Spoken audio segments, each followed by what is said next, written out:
let's talk about how to manipulate the vertices, edges, and faces of our mesh while in edit mode. By default, we can already select a vertex with left click and move it around with the Move tool. We can also select multiple vertices with Shift left click. This allows us to rotate and scale our vertices with their respective tools as well. You'll notice that when you select a bunch of vertices, there are edges and faces that exist between these vertices that you selected that will also get highlighted. For example, if you select two vertices, the edge between them will be considered selected. And if you select all four corners of our cube, you'll see that the face within these vertices is also considered selected. You can technically manipulate faces and edges simply by selecting the vertices that form them, but you can also change your selection mode.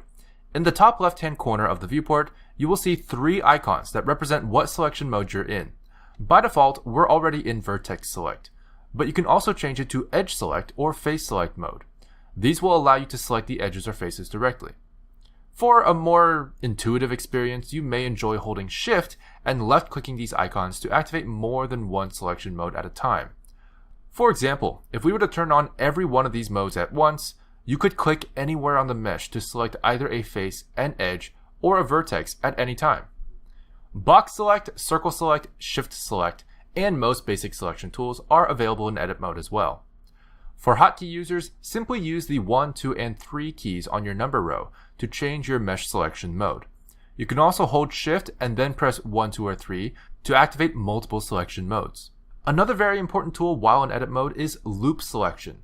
Depending on your mesh selection mode, you can select a loop of edges or faces by holding Alt and left clicking. In Vertex and Edge Select mode, you will select edges when alt clicking, and in Face Select mode, you will select faces. Quick tip, in Vertex and Edge Select mode, the edge loop that gets selected is the one that runs along the edge you alt-click.